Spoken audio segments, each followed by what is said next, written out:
Welcome to Seekers and Shifters, where we talk to the world's foremost experts in personal growth and development and ask them everything we really want to know.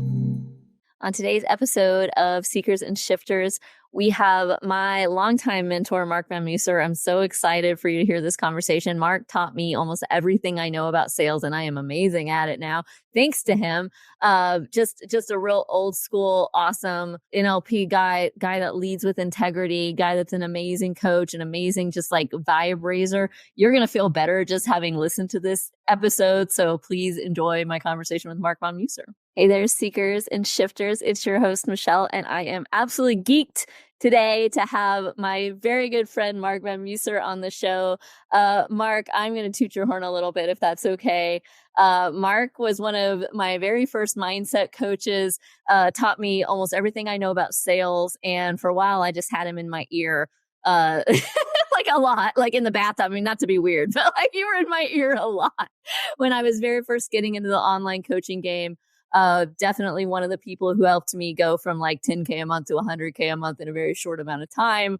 I could go on and on for an hour, Marc, but what would you add about yourself? What should the people know about you? It's a great question. And Michelle, it's also been just such a treat always to work with you. It was so fun because unlike a lot of people I've coached, you always showed up ready to work, ready to ask questions, ready to go. And you had your, here's where I'm going, here's what I need help with. And so it was always fun coaching somebody like that. I would say what I would add is that I've been on a mission to redo how sales are done. I'd say as at my core, I really don't like manipulation selling, high pressure selling, and all the outdated sales strategies. So for the last 45 years, I have obsessed on sales. I wanted to know why it worked, why it didn't work, how to do it with integrity. Do you have to pressure? And the answer is no. So it was really fun getting to share with you and a few thousand other business owners, show them how to stop enrolling or selling people, closing people, and really start to be their advocate, to be their champion. And again, then you have amazing enrollment rates. And then woven within that study has been about a 45-year obsession on human development and optimization. How do we get the most out of ourselves? How do we go ahead and break through those barriers of fear, comfort zone, the invisible glass ceilings and the glass prison that we can find ourselves? So I'd say that's a big part of my obsession. And as you know, if it's an area I'm versed in, I'm very, very versed. But that being said, I don't know anything about Shakespeare. I can barely spell it. I've only read Macbeth twice. If I don't have an interest in it, I am very ignorant in a handful of areas. But when it comes to human optimization and how to get the most out of somebody, how to awaken their greatness, or how to enroll at ridiculously high rates without pressure, those are my areas of greatness. I love it. And you were working with Tony Robbins, I know, for a while. What's interesting, and by the way, for those of you who've been listening to the show, we've had Brooke Bishop on a couple of times. Marc is Brooke's uncle. So it's just a small world, but Brooke and I have become good friends, and we've talked a little bit about Robbins. You worked at Robbins. One thing that was so funny to me, Marc, is, in the last few years, I've really done a deep dive into NLP, like studied NLP, become a trainer of NLP. Love it. We talk about NLP a lot on the show. As I was going through my NLP training, I was like, oh, Marc taught me this, or like, I know this, or I do this already. And I just didn't know that I was doing NLP. It's like you wove it in so much to everything you do. Can you talk to us about that? Sure. So what she's talking about, if those of you that are listening don't know, neuro-linguistic programming was created by Bandler and Grinder, these two really geniuses who studied language and how language affects human behavior. So they studied thousands and thousands of people, and they found that if you intentionally understand it, you can motivate and move people by the way you shift your focus of words, how you move towards or away from, how you can create modalities and patterns that they identified. It's a big core part of Tony's training.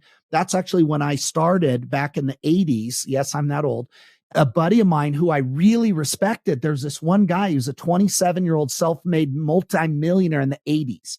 He had been a teller at Vons, no lie. He got no help from his parents. And by the time I met him, he was very humble, but he was getting ready finally to buy a Rolls Royce. He was 27. He had 5 apartment buildings paid for and 5 houses paid for by the time he was 27. And at 20, I mean, the guy was but I didn't know any of that. I just knew this guy was always really solid, and he had an understanding of human behavior that really led me to dive deep. And I got into it. So neuro-linguistic programming is a type of way to communicate and roll at a higher level. And yes, it's already woven in now throughout sales alchemy, as well as DISC and values, which is also a whole lot of fun. But it's all different strategies on how to serve people and communicate at a significantly higher level. And it's incredibly effective when done right. Now, the caveat and the warning sign to it is I also have seen some people that will get into NLP and they almost become zealots, where they think, hey, Michelle, watch me do this to this person. Well, now you're in manipulation. No, yeah. I kid you not. That was one of my biggest arguments I've had with several. I'm a master NLP practitioner as well, but it would drive me crazy because at the core, just like sales alchemy and knowing how to enroll people with integrity, your intention means a lot. And this is something I loved about you. You were absolutely, and I've said this, I don't care what you believe, but do you support it? Do you really own it? Or are you just parroting somebody? I know, we don't agree on everything, but I loved and always respected that you owned your side of the fence. You know why you believed it. You could defend it. You could support it. And then you also had enough respect for other viewpoints. And that's something most people don't. That's a sign of maturity. Most people don't share that. Oh my God, I'm vegan, and now everybody needs to be vegan until they're not. And then, oh my God, I'm carnivore. Now it's the best. You're an idiot because you aren't carnivore. Then till it doesn't work. So I always loved that about you, though, is that we've had many very great conversations. Some of the better conversations I had in the middle of the night. Remember those in the jacuzzis? Yeah, we had, what do we call it? Hot tub mastermind. Hot tub mastermind, 2, 3 in the morning in Kauai, in the mastermind, in the hot tub, in the middle of the night. Was absolutely great conversations. So yeah, I love NLP. It really helped me a lot because it's also very good at breaking phobias, breaking addictions, breaking things very, very quickly without the need of 5-10 years of therapy. If you understand how the brain's wired, you can rapidly shift any of those. And it's also very effective when you're presenting, you're talking, you're on a podcast, you're on a stage, you're on a breakthrough call. So it's a very powerful strategy to learn. My favorite thing about it is, and to your point, just how much it helps you understand other people. And to me, the more that I've stepped into other people's viewpoints, other people's perspectives, really the happier I get, right? It's not a good feeling. It doesn't feel happy or joyous, at least to me, to be in an I'm right, you're wrong kind of a space. It feels triggery. It feels defensive. It's all charged up, right? I'd much rather be in a space of, oh, you are an intelligent person and you got to however you feel for reasons, right? And maybe if I had lived your exact life, your exact experience, your exact education, your exact, religion, whatever, I would maybe feel exactly the same way you do, and vice versa. When I come from that viewpoint, it allows me to approach conversations with curiosity, and I'm just much, much happier. You taught me that, by the way, too. Marc taught me a lot. One of the things that you taught and you emphasize and you teach when you teach sales is the importance of curiosity. And I know there's 3 C's. I'm going to get them wrong, but it's curiosity, compassion, and what's the third one? Clarity and certainty is also important as well. So yeah, it's so fascinating. For me, people always ask, how did I stick with sales for so long? And 500,000 sales calls, right? That's a lot of sales calls.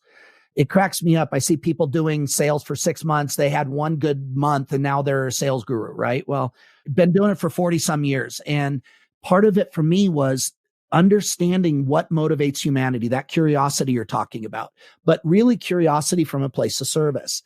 And I remember when I started reading this and I started getting books and I started going to seminars way back in the 80s.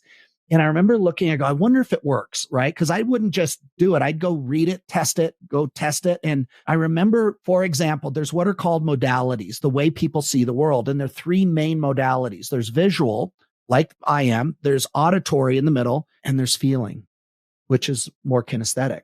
And okay, so this, obviously I'm a visual, high energy. You're going to hear words coming out. This is how you can tell who's who. You can hear somebody like me. Oh my God, look at this, Michelle. Wait till you see what I'm about to show you. Look at this. Is this clear? You see what I'm talking about? Notice how many references to seeing. Guys, this is really true. Now there's other people, and you'll notice an energy swing too. None's right or wrong. It's simply you have to pay attention.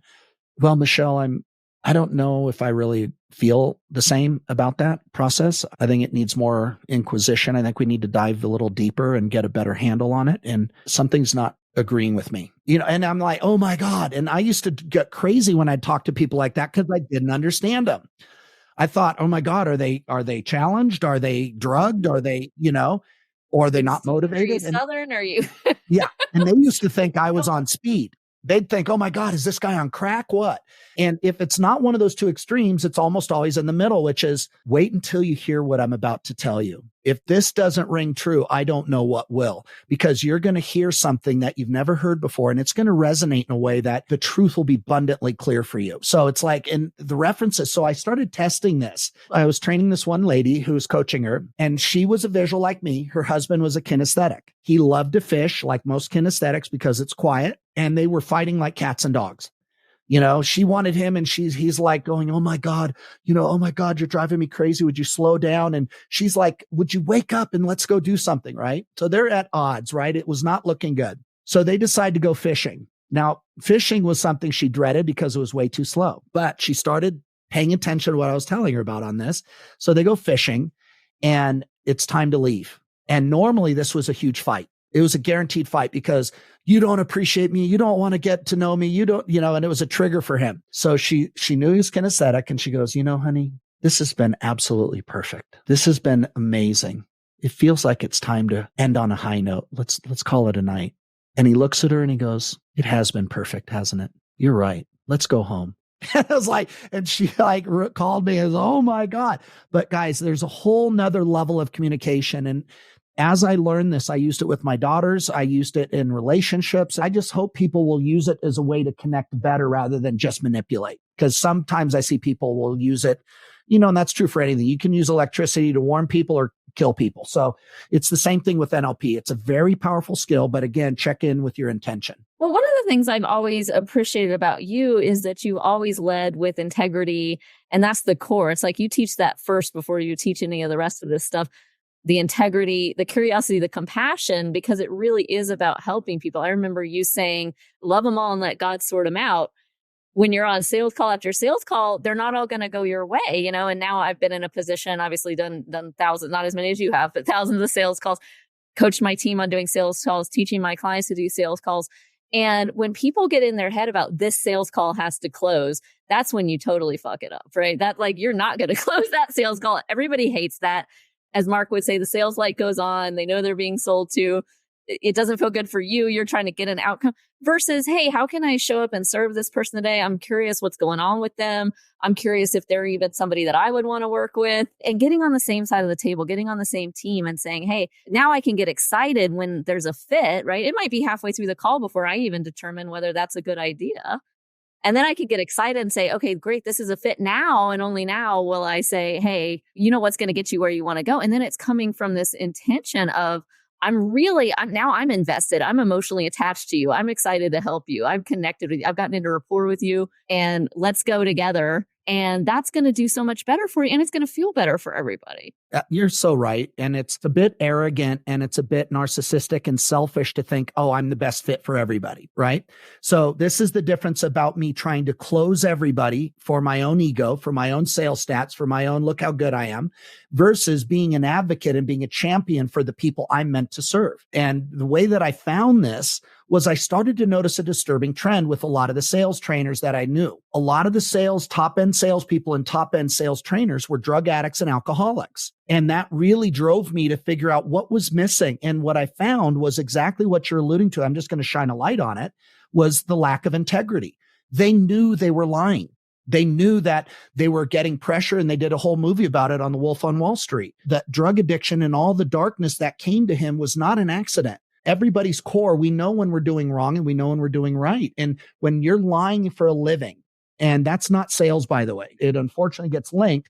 But when you lie to good human beings and steal their retirement, man, karma has a really way of kicking you in the nuts.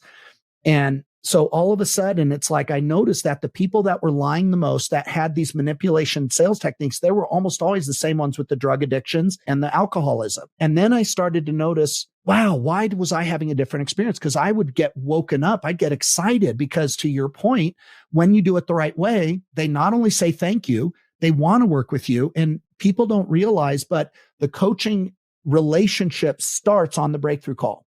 So if you lie, pressure, manipulate somebody on the call, even if you get the sale, which is very rare, very single digit enrollment rate, you've got a 30 to 50% cancellation refund rate because you have destroyed the integrity of that relationship.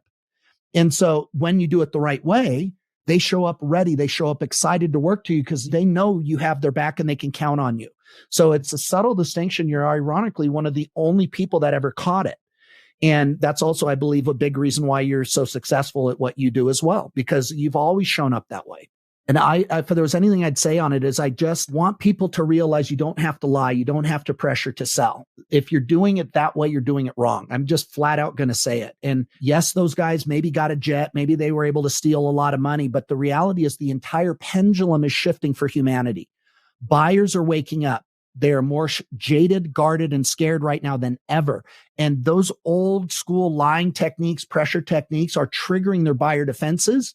And that's why all of these online marketers are plummeting in their sales numbers because they're still trying to pressure harder, manipulate harder, sell more, spend more on ads. And they're still missing the point that they're not in service. If you commit to serve, it's unlimited what you can do because people want to work with somebody who's going to fight for them and help them. Right. To me, it's like I kind of go back and forth between visual, kinesthetic, depending on which mode I'm in. But when I'm really checking in with myself and when I'm in my feminine, we'll talk about masculine, feminine in a second because I want to. Right? When I'm in my feminine, how do I feel about this? And what feels better to me? It's not I'm going to do it harder, right? I'm going to do and force and make. It's I'm going to be a resource, right? And I'm here. And I'm here when people feel attracted to me energetically or through or for whatever reason, when they resonate and they want to come here. I'm here to provide and I'm here as a resource and I'm here to serve, whatever that means. You know, there are certainly people that I get on the phone with that, you know, it's not a fit for whatever reason. That doesn't mean that I'm going to hang up the phone on them. If somebody, for instance, calls me and we say, you know, we're talking about starting up a business and I ask them their credit score, you know, is in the 400 or 500s. They're being vulnerable and sharing that with me, which I appreciate. Hey, no shame in that game, guys. You know, we've all been there, right? I'm going to sit there for 30 more minutes and brain jam with them on how they can fix their credit before they try to start a business, because it's not appropriate to try to start a business when you've got a 500 credit score. You're not going to be able to get any credit. It's not going to go very well, right? So that little segment, guys, is the difference between serving and just trying to sell. And I've done this every place that I've been. And it's in that gift that I started to notice when I would love and serve somebody like you just did, I would literally get off the call. I would make sure I rocked their world. And then I'd look for my emails or check my phone to see somebody else, because it was almost like God in the universe is like, thank you for helping them. Here's a new client. And I can't tell you how I could literally see that invisible link between that. It's not why I did it, but it was always, I got so connected to notice that when I would love somebody without attachment or need, all of a sudden I was doing that. And I remember I was director of owner services for the largest timeshare company in Coyle. Now I loved timeshares, but I hated the way they sold it. So I had a completely different version when I became the top salesman by not selling the way they'd pressured everybody. I had a completely different approach and I shared why it worked for me and why I loved it, but I wasn't going to make your decision whether it was for you. And sure enough, I outsold everybody. But there was this one person that came in. And I remember when I got done, it was so funny. There's two different ones I'll tell you, which is pretty funny. But the first one, he came in, super nice guy, nice couple, older people, maybe 60, 65, which is ironic. Now that's my age. He comes in and he goes through. And as we got to know each other, I didn't follow their script or structure. I followed mine about how to serve them. So he goes in and then we hit it off and he starts telling me, he goes, yeah, I sold my business for $250 million for my portion. So he goes, I'm just now doing that. And then as I'm going through, I'm looking at our property and I'm like, when we got down to the close, I looked at him genuinely and I said, hey, Bob, I said, honestly, if I talk to 20 people, I'd say 18, 19 times this program will help them and it will get them more vacations. I hate to tell you, you're one of the 1 out of 20 that I don't see how this could add any value to you. And he sat back in his chair and he's like, wow, I was not expecting that. And I go, it's true. You just bought a $10 million boat and paid cash. You fly first class. You get your own jet time. You're considering buying a G4. I said, you can't spend all the money. And I said, your wife doesn't like this type of place. You don't like this type of place. There's nothing wrong with that. But my job isn't to get my hand in your wallet. So I go that. He sits back and he's like scratching his head. He didn't know what to do. he goes, well, first off, thank you for the honesty. I've never had somebody try and be honest with me. I understand I don't need this, but thank you for telling me that. But he goes, I can trust you. And he goes, let me pick your brain for a second. He goes, I've got 2 daughters graduating college. Now here's my problem. And again, he lied to me beforehand. He lied and said it was just him and his wife, no kids, right? Because I did go down that, no kids. So he goes, and he owned it. He said, I lied to you because I didn't want to be sold. Buyers might lie to protect them. Okay. So he goes like this. He goes, I've got 2 daughters who I love to death, but he goes, now that I've sold my business, they're waiting for me to die and get the money, right? They're showing signs that concern me as a parent. I want them to get out there and find their dream. And he goes, I wanted something of a graduation gift that would give him a taste of success, but not make him spoiled. Would this do that? And so we talked about it, and the entire enrollment came down to about 10 minutes of me showing what he could do with his daughter. He goes, great, give me 2 of the best ones you have. And I didn't screw him for the ridiculously inflated price. I gave him the price I would give my family, right? He loved it. Now, guess what? Then he would refer people to me because he goes, you can trust Mark. Okay. Now that was one. And I was like, wow, that's awesome. There was another person when I was selling points to convert timeshares that didn't work. And the person came in and I said the same thing. I went through the presentation. I go, honestly, I don't see how this can work for you, but how can I add value? They said, well, I go, based on what you're telling me right now, it sounds like your business is stuck because you can't get a merchant account. And so I was like, okay. So we go to the merchant account and I said, let me make some calls. I spent the whole time talking about merchant accounts, told them what to know, what not to know. And then within 2 days, I was able to get them a merchant account they couldn't get for 4 months themselves. Now, they didn't buy. I could have closed them. I didn't because it was not going to serve them. But I got them a merchant account and they referred me like you can't believe. They invited me to barbecues and it was like they'd stop by every time they came in the area. And it was like, guys, if you would just trust how you want to be treated and what would you do for somebody that really looked out to protect you, it's a game changer. And nobody is really talking about that. So looping back, that's what I want to do in sales is show people how to do this and get more clients, because when you will love and serve and take care of them, it's like God or the universe is going to give you more. It's funny because I teach sales and we can teach for weeks and weeks and weeks. And then what it all comes down to, I just tell them, it's like, I'm just trying to unteach you certain things, right? Because it really comes down to like, be curious, be yourself. Be curious, be yourself. That's it. And if I have to take 2 months to teach you that, because you've piled all this other stuff and meaning and stories and whatever on top of it, fine. But it's be curious, be yourself, because people resonate with you and the people who don't, great, right? We want to attract and repel, right? We want to get the people who don't resonate. We don't want them as clients. That would be awful for everybody, right? And so it's, okay, I want to bring the people in who are meant for me, which means I'm happy to let some other people bounce off. Right. And I'm going to be curious. I'm going to be myself. I'm going to connect. We're going to get in rapport first. And you taught me to, if it takes 45 minutes to get in rapport, it takes 45 minutes to get in rapport, whatever we need to do. Right. And then if it makes sense for you and if it makes sense for me, it's got to make sense for me. Then we'll talk about it. And it's so natural. I'll tell you, Mark, I've had so many of those experiences too. And I've been doing this business model about 8 years now, right? But so many of those experiences where it wasn't a fit, you're honest with the person about why. Sometimes that person themselves comes back a couple of years later. Hey, I'm in a totally different situation. Yeah, really. And I remembered you. And I can't tell you the number of times I've gotten emails that said, I never stopped thinking about that call we had a year ago, 2 years ago. It's always a shock when it comes up, right? And now I'm ready. Or like you said, they refer somebody else. Hey, you can trust this person. It's amazing. It will come back to you. And that's not why we do it. We do it for us because at the end of the day, it feels shitty to like lie to somebody, to close somebody. Like you said, there are times where I'm like, I could close this person if I'm a great salesperson. I could close this person if I wanted. They're going to be a terrible client if I close them. Because if you pressure them to get in, they're not going to show up for you. Yeah, imagine lying to them, pressuring them, and then they come in your group and they figure out you lied to them and pressured. They will figure it out. And now what are they going to tell your other parts of your group? And what do they tell you on social media? What did they tell you guys? Michelle just gave you a truth bomb. I hope you heard. And Michelle, the other part, there was another thing you said that I want to honor you on too. A lot of people have not done a lot of the work. I'm just going to be honest. They want a millionaire income with a pauper commitment level. Michelle is not that person. Michelle paid the price. She does the work. She had plenty that she could pull from, but she was humble and she always did the work. She emptied her cup. Like you said, some of the hardest people I had to train were people where I had to unteach them all the used car manipulation, which worked selling loans at a low level. But they didn't, even with that, it's always, oh, you got to follow up 16 times. That's what the standard. No, that's what happens when you suck at what you do. That's why you need 16 follow-ups. Now, I'm not saying there isn't a place for follow-ups, but when you understand and you shift your identity, you shift your frequency, you're in service, you're an advocate, and you know how to get the truth on the table, most people, when they see the shit show, they want to solve it. And then you show them from a place of integrity, you have to decide, A, is this person an ideal client? B, do I want to work with them? Are they a pain in the butt?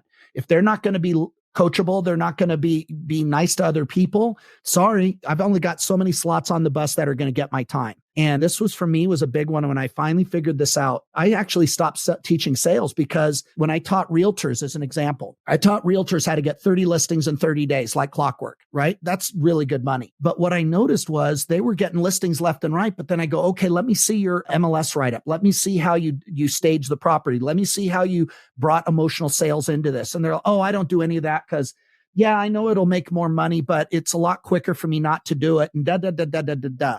And I got so pissed, because I'm like, okay, so, but a couple of them even said, well, sure, if I got $50,000 extra, I only make $3,000 on that. So it's not worth my time. And I'm like, so they basically would just throw a sign in, do a crappy write-up, and move on to the next one. And I was like, man, what's missing? And it's that word you said earlier, integrity. So I stopped teaching. I stopped teaching sales for a bit, because I was looking in the people, but then I came back and I got very selective of who I would share the skill set with. If I feel this is the next person that's going to just manipulate to be a closer, I won't take them on. If I feel somebody like you, somebody that really cares and really wants to make a difference, guys, we need people like that. That the world is suffering. There's too many con men, too many politicians are lying. Hollywood's lying, businesses are lying, media's lying. And it's like, we need people from a place of service and integrity to come up from the bottom up and shift everything. Absolutely. And can we talk about just that anecdote you just told me? You saw me visibly cringe. It's not worth my time, right? As a boss, I'm very much into like a leader's gopher, right? Like, I don't have anybody do anything on my team that I'm not willing to do and that I probably haven't spent years doing myself, right? Very, very core to my value system, for sure. But this thought that like how you do anything is how you do everything, right? The successful people we know, and I'm talking about the people who are very successful in business, but in any other walk of life, who are millionaires, who have gotten on television, who have gotten whatever you want, they are disciplined in all areas of their life. You're seeing them disciplined with their diet. You're seeing them disciplined with their exercise routine. You're seeing them in the cold plunge with the blue blockers, with the, they are marking off their time and spending time with their family. And it's like, when you look at somebody and you go, oh, how does this person do it all or have it all? How you do anything is how you do everything. I started making my bed every day. And I know that I'm not, guys, the listening, I'm not a fan of Jordan Peterson. I'm not. And Mark knows my politics. I'm not. And he does have the thing about making your bed every day. There's something fucking to that. You get up, you accomplish something. You go into the same routine. I'm a big fan of morning routine. I don't know if Brooke has told you about his morning routine. We could do a whole podcast on that. It's fucking crazy. This dude has a crazy. Yes. He's crazy with the systems. It's crazy. It involves coffee colonic. Like, I don't know. It gets weird. But all the most successful people, if you say, what's your morning routine? They would rattle it off. Every morning I get up at this time. I do this. I do this. I do this. I do this. I do this. And when I travel, if I can't do it, I feel weird inside, or I figure out how to do it. I do it from the road. Absolutely. So I started teaching that and noticing the difference it made in my life. And like you said, I didn't do it because somebody told me to. I simply did it out of necessity, and I noticed the immediate difference. So I set my alarm to wake up at 5:30. I usually wake up anywhere between 4:30 and 5, but 5:30 is like the drop dead date, right? Before I get out of bed, while I'm still in that coming out of, delta, theta, and coming back into alpha before I get to beta, I go back into my goals. I go back in and I start giving thanks for them right now. So I do a gratitude practice. Every day I give thanks for everything I can see, touch, and feel. The roof over my head, my family's healthy, that I'm born in America, shit show and all. It's still better than being born in other parts of the world. We're blessed. We can still kick ass in this country. So I do all of my gratitude and I feel it. It's not just logically. I want to feel it. This also is the masculine and feminine, by the way. I'm doing both. Logical sets the target. The feminine feels it and creates. So I do that. And then it's like I get up and I start my movement. I start doing my gratitude practice. I spend some time in my brag book. write down what I'm proud of so I feel good. I'm reconnected to my goals. And then I get started and I go to the gym and I start working out because these are all intentional. I get my soundtrack of awesome. So I have specific songs that I play that were from key moments of my life. So I'm pretty jacked before I even have anything in my system. And who was it? It wasn't Jordan Bell. It was David Asbury. He also talked about a thing where instead of doing a cold bath, it's just as effective if you put your face in cold water. I was like, oh, that's interesting. But the difference is it all gets back to moving into an intentional life. And that's really it. But because I noticed when I'd skip my workout, or if I was tired, I got to bed really late and I didn't get up early, I noticed I was dragging throughout the day. But I noticed when I get up in gratitude, I see my challenges completely different. I see them as opportunities. When I skip it, I could very easily slip into getting pissed about why are they doing that? Oh my God, here we go again. Government screwing us in another way or whatever is my trigger. But when I'm in gratitude, I can look at it and see opportunity. When I look at it, I can see, yeah, you know what? Maybe I dropped the ball, but I'm still a great human being. I'm doing my best. And I don't go into self-shame and self-loathing. So there's little things that I've done out of necessity, but they change everything. And it also, when we get into the frequency conversation, I vibrate at a different frequency. So when I drive out there, you'd be shocked at how many times there's a parking space in the very front of wherever I'm going.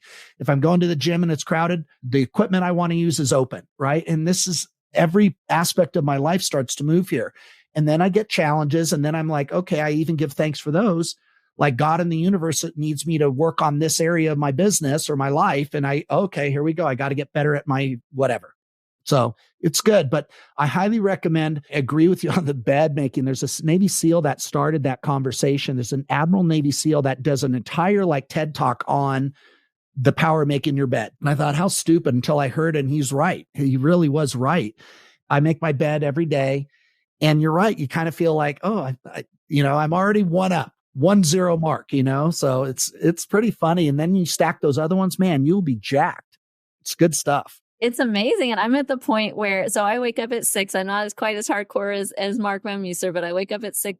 I don't work till noon, right? And that's my boundary. I don't start. And often that's because I'm working with people in other parts of the world now, Australia, South Africa, Japan. I'm often on calls 7, 8, even sometimes 9 at night. So I don't start until noon. And I have that 6-hour period to take care of myself. My youngest kid is now 11. He doesn't need much to get out the door, give him a kiss, have a great day. I'm taking care of myself for 6 hours, right? And the very first thing I do, I'll tell you, because I used to be one of these people, and I came from politics, right? I worked in politics for many years and still work very adjacent to the political industry. And I would pick up those habits, right? So I would, very first thing, open my eyes, pick up the phone, start responding to emails, go on Twitter, see what's going on in the news. Once you start to get intentional, once you start to get in your body and you start to realize, oh, how does this make me feel versus this makes me feel?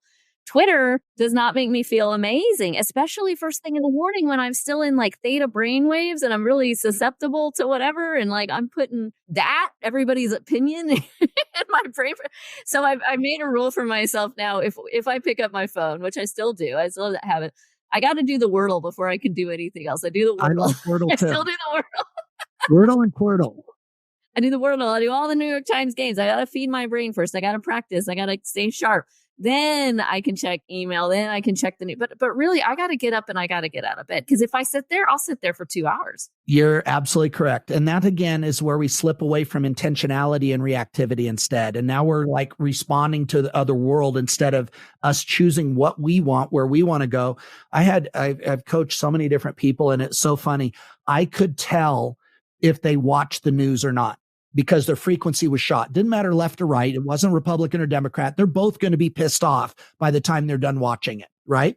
And from a frequency standpoint, when you do that, now you're bringing a pissed off energy to your business. And Michelle, I love that you have a global business as well. What's the best part too? And again, you're noticing these key concepts work in every country as well, correct? This isn't just a North America success strategy. Absolutely. I mean, a lot of my friends and colleagues at this point are from Australia. They got a lot of cool shit going on in Australia around these movements and up-leveling the consciousness of humanity. Lots of amazing coaches coming out of Australia, which is why I end up kind of working more and more with folks down under. I just like their accents, really. That's the secret. It's raw. Like their accents and all their good blokes down there.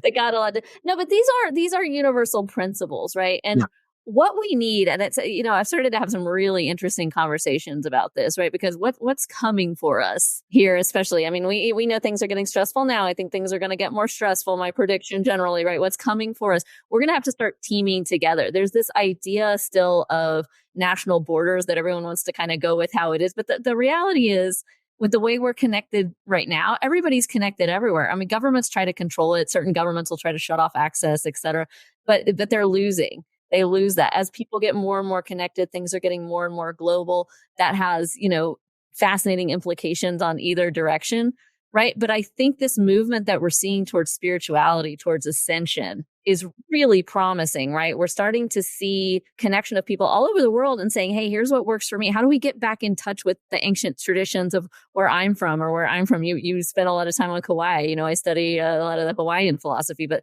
there are these traditions that sprung up in every part of the world. And now that we can all talk to each other, it's, oh, my people always taught this and my people always taught that. And oh my gosh, we're really saying the same things in different ways.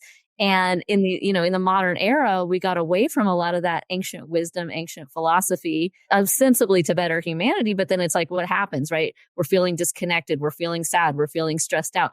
Everything on that phone is competing for our attention all the time because attention is dollars, right? The news is competing for our attention. It's trying to be as sensational as it can be, right? And it feels shitty. So how do we get back to this place of inner knowing and connecting with each other and saying, okay, I want something different. Oh, you want something different? You guys want something different? How do we co-create something different? I would say that that's actually part of the growth of humanity. I think it's happening whether people want to fight it or not. We're coming out of the age of Pisces, which was a very masculine me energy, right? And I'm not knocking it. Think about the energies and the cycles as wind, right? If you're sailing from Portugal to the New World and the winds are at your back, you're going to go really well. That's the age of Pisces. Well, guess what? We shifted into the age of Aquarius, which is a feminine energy. Now, the age of Aquarius, to your point, is creating win-win conversations, win-win scenarios. And it's much more of a feminine connection type group energy. So what you're going to notice is that, yes, the wind worked really well for the age of Pisces, but now it's shifting to the age of Aquarius, which is more. So you're going to notice this with the leaders, with business and politics, all the above. And that's why we're seeing a transparency for people who have been manipulating in private. They're being exposed in public. It doesn't matter policy, party, or celebrities. If they've been manipulating in dark, it's getting exposed. Now, the good news is that is going to wipe slate the clean, and the leaders of tomorrow will be the most aligned, congruent, and willing to serve their fellow man or woman. So the people that add value to humanity, it's human nature is calling it forth.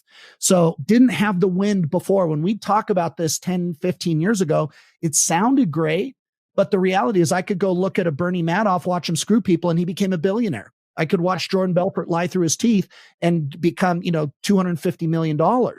That's not the same world we live in. So I'm actually excited about the age of Aquarius. It's win-win, and it's more of a connection. And also the other aspect is within the feminine are emotions. Emotions connect us to the universe, and the emotions are not good or bad, but you have to not live in certain emotions because they'll drain you, to your point. And for how many years, a woman, she's too emotional, and so the women were living in their hyper masculine. The men were pretty much living in their feminine, but now it's an and conversation. Women have access to masculine and men have access to masculine and feminine as well. So you're going to start seeing, and this is also part of why they're quote unquote confusion. It's not confusion. It's simply that I have access to more feminine energy than my dad did. And then my grandfather did. So it allows for deeper communication and connection, because if I can feel my own feminine, I can appreciate yours as well. And vice versa. If you can access your masculine, you're going to honor my masculine as well.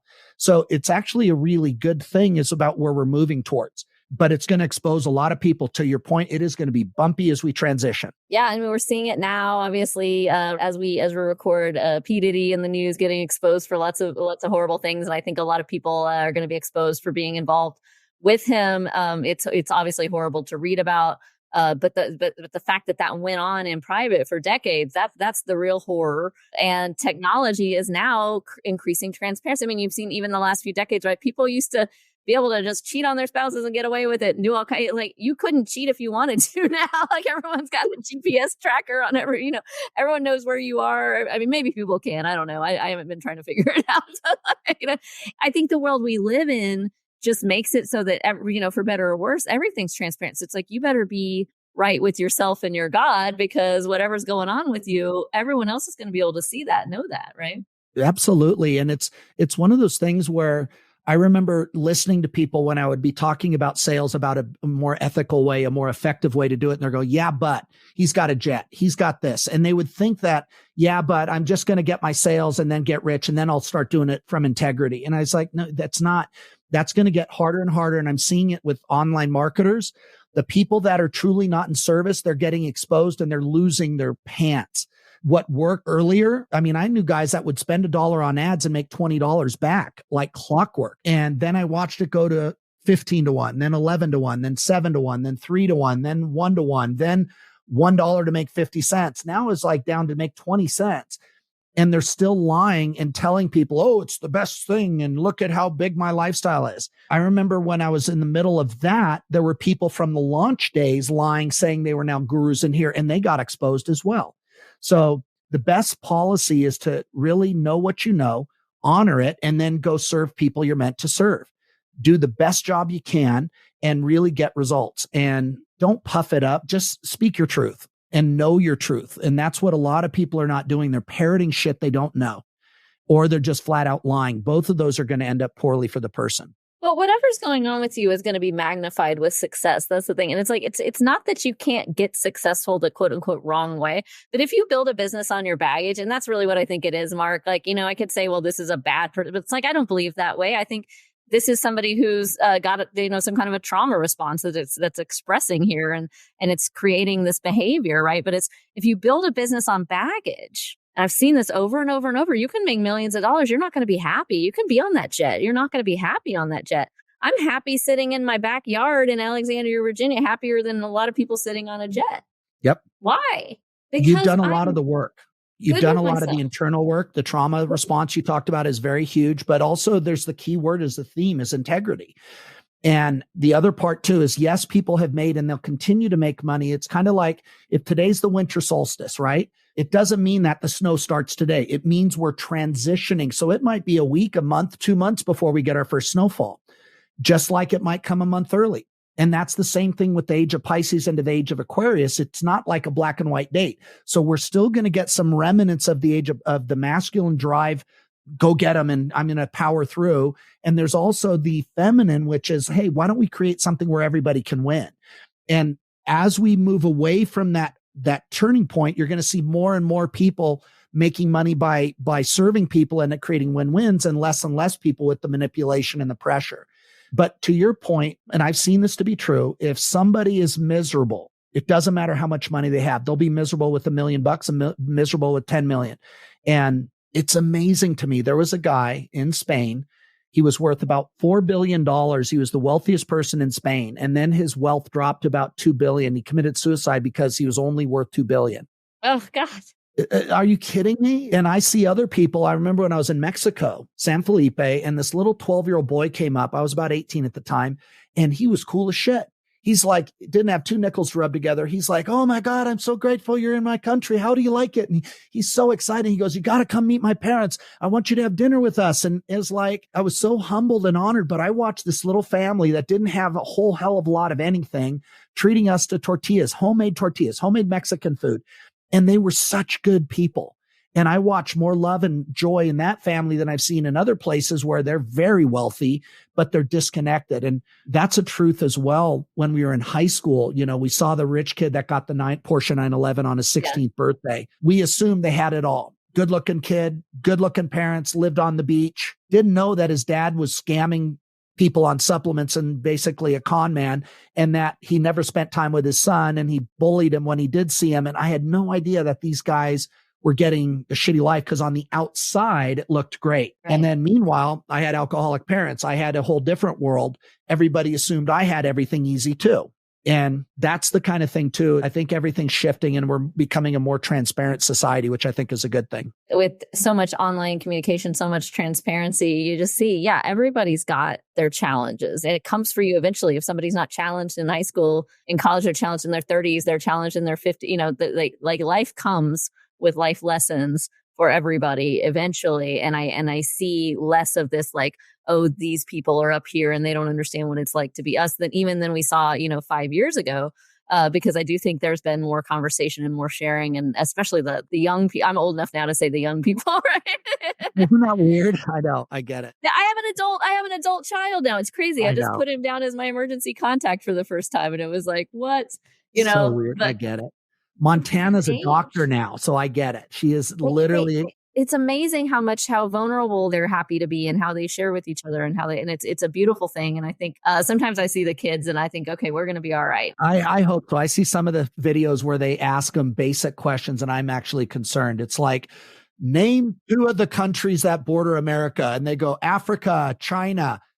Okay. And who's would name the Kardashians, and they can name all the Kardashians, but they don't even know Mexico or Canada or border countries. But Mark, they've been doing that since like Johnny Carson's Tonight Show. There's always people who don't know. That's true. So I wanted to ask you, I've been meaning to ask you though, because again, you've been in the game for quite a while. And the thing that I love about you is you got it right away. You understood about serving people and helping them. You've now been doing it for just this niche. Again, you were in business before, but just this niche as well. You have a worldwide business. What are some of your favorite moments? Because I know it's not the money. You've made a lot of money. You've done very well for yourself. But those people that you were able to take them from here where they had doubt, they were frustrated, and then you moved them over here. What are some of your favorite moments since the last 8 years where you were able to help somebody see themselves or whatever? What's been like your favorite parts of this journey? I mean, gosh, that's the thing. It's like it's the life transitions. It's the life lessons that they get. My favorite thing about entrepreneurship is it's such an amazing vehicle for personal growth. And so, yes, I love helping good people become millionaires. And we've done that lots and lots. And it's amazing. But my favorite thing is who they become in the process, right? And there was a moment where several of our clients got divorced like at the same time. And we had a little bit of in the office, we were kind of like, are we doing bad things? Like, this is like, we're just trying to teach business. But when we broke it down, it was like, oh, this one left an abusive husband, and this one realized that she wasn't being valued in her marriage. I had a client who was a gay guy who only dated straight guys who were in the closet, and it was really damaging to him and his psyche. And he came and said, we had this whole conversation about pricing and value and knowing my value, and I realized I'm more valuable than the way I've been treating myself. I'm not gonna date people who aren't proud to be with me anymore. That's the kind of thing where I'm just like, okay, this is why I do what I do. The money stuff, when people make money and they say, oh, I was able to, my wife can stay home, my husband can stay home. One of my clients just bought a horse.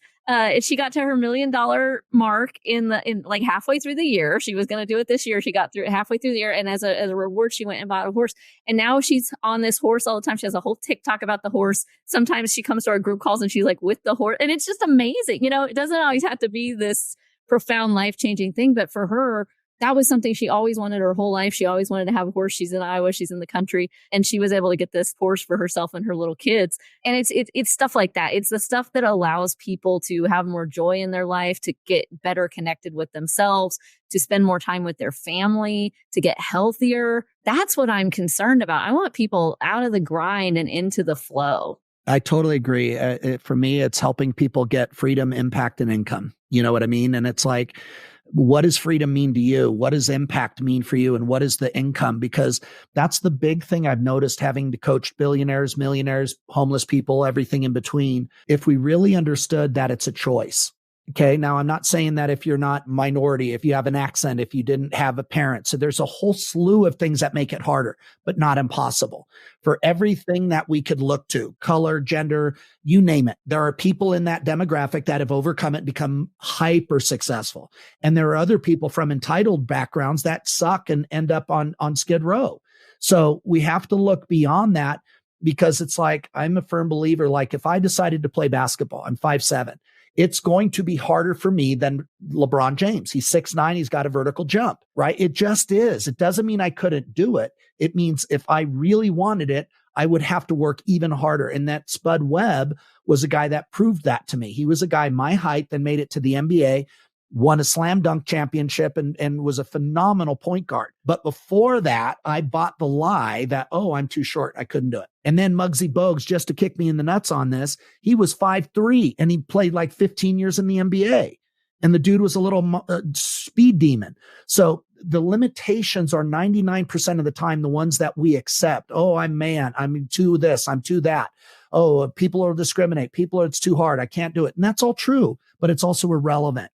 If you're willing to pay the price and look for victory and find a way around it, martial arts was another example. Not real big. People would underestimate me all the time. And that was their downfall, because I would light them up like a Christmas tree. And they're like, where did that come from? Because they immediately thought, oh, he's smaller than me, I can take him. And it's just one of those things. If people could grasp how powerful they truly are, man, woman, young, old, gay, straight, makes no difference.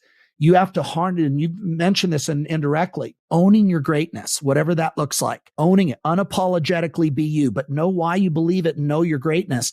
Man, it's a game changer. It's definitely a much better way to live than pissed off at everybody, apologetic, and then hiding behind that victim card, which drives me crazy, because it's like, you know me, I'm adamantly against a victim card. I'm not saying anything's going to be fair and easy, because it's not. I'm defaulting it's hard and it's unfair.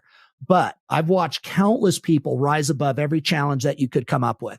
5 kids, single mom, no money, homeless, welfare, you name it, on and on and on. And they can still, if you want it bad enough, you pay more of a price, but you'll also own it and appreciate it a lot more than the people that got it handed to them, for sure. And you get to go be an example for so many other people. Gosh, I mean, everything you just said, it's like, preach. By the way, we love a short king. Marc Von Musser, pocket hottie, king of the pocket hotties over here. I could talk to you all day. I wish we could. We got to wind up, but I know people might want to find you. They might want to work with you. They might want to learn from you. Where can people find you these days? Thanks for asking. Great question. I'm about ready to launch Sales Alchemy. I'm very excited about it. It's the culmination of 43 years of study, 45 years of study and obsession on human behavior and how to sell with integrity, heart-driven selling with ridiculously high enrollment rates. And by what I'm talking about. And I've even got another level that I'm going to be excited to share with you and everybody else. But that's launching in the next week or two. And you can find that by going to a couple places. marcvonmusser.com is my website, and I'll spell it, put it in the notes, Soar and Roar. And then on Facebook, I have a free group called Light Warriors. And Michelle, I believe you're in that as well. So it's a free group. We do trainings in there. We do frees. And then we do like quarterly deeper dive coaching and support, like more of a mastermind. And that's just enough to get you people to the next level. So that would be the best way. On LinkedIn, it's just spell my name. And then I'll have all the other fun stuff too, the Instagrams and everything else set up. But right now I would start with that. And I'll make sure you have the links by the time we publish this, and I'll get you the links so that they'll have those in the notes. And it'll all go in the show notes. Thank you so much, Marc. I'm super honored, humbled, blessed, and grateful to have you on.